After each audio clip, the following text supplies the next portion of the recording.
honest students suffer and students who want to cheat benefit.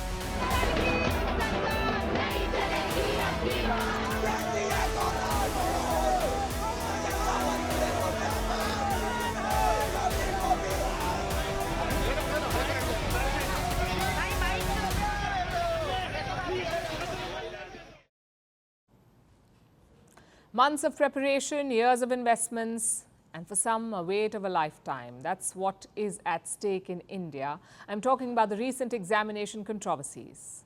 First was the NEET exam, a common test for medical courses. Now it's the NET exam. NET stands for National Eligibility Test. Say you want to become a professor at an Indian university or you're eyeing a research fellowship. Then NET is your ticket. Your success depends on your NET score. This year's exam was held on Tuesday. Almost 900,000 candidates appeared for the test. 9 lakh. It was organized across 317 cities. But guess what? That exam has been cancelled. Why? Listen to India's Education Ministry. On the 19th of June, the UGC got some inputs from the Home Ministry's Cybercrimes Department. From those inputs, the Education Ministry realized that there's a chance that the examination may have been compromised. We took prompt action by cancelling the examination to protect the interest of students. There was a tip-off from the cyber cell, a possibility that the exam paper was leaked. Later, the Education Minister confirmed this. He said the question paper was leaked on the dark web. So the NET exam was cancelled. And what happens next? Well, the CBI, the Central Bureau of Investigation, is investigating this case. Meanwhile, another exam will be conducted at a later date, which means more delay, more public expenditure, and more tension for the candidates. But this problem goes beyond just NET. We've told you about the NEET controversy. It has two different parts. First is about the grace marks. The NEET exam started late in some locations. The students said we did not get enough time, so the testing agency came up with a solution.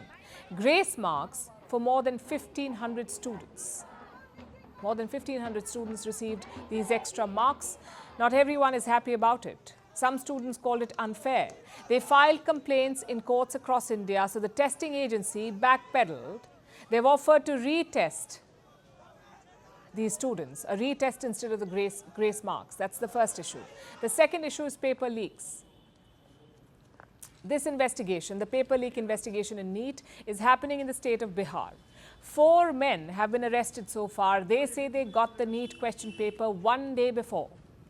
If true, this is massive and very serious. NEET is the first step towards becoming a doctor in India, so fraud is not just unethical, it's a matter of life and death. More than 2.4 million students took this test.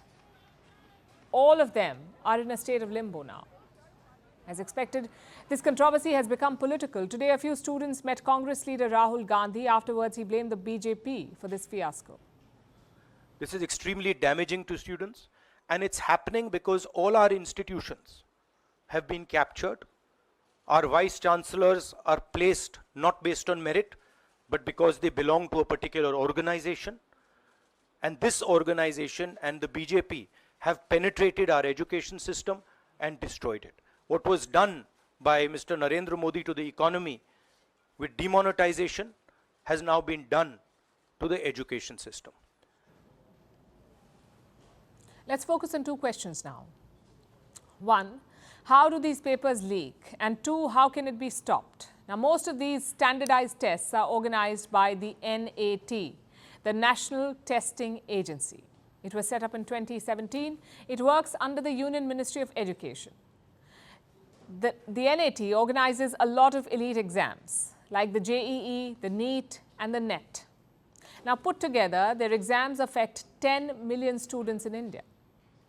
And the government is now cracking down on them. Today, the Education Minister spoke to the media. He said a high-level panel will investigate affairs at the National Testing Agency. He also said the culprits would not be spared. I want to assure you that after the investigation, the culprits will be strictly punished, whether it's the NTA or some high-ranking official at the NTA. We will take recommendations from a high-level panel on reforming NTA structure, functioning, examination process, transparency and security protocol. Now we come to the leaks. How do they happen? Many people are involved in making question papers, in drafting, in checking, in publishing, in transporting, and in distributing, so the paper can be leaked at any of these stages. All it takes is one corrupt official. So the problem is not political, it is systemic. Which brings us to the second question. How can we stop it? This year, the Indian Parliament passed a new law, sort of like an anti-paper leak law. And what does it do? It calls for strict punishment in case of leaks. Say someone has used unfair means to take an exam. If convicted, they face strict punishment. 3 to 5 years in jail plus a fine of up to 10 lakh rupees, which is around 12,000 US dollars.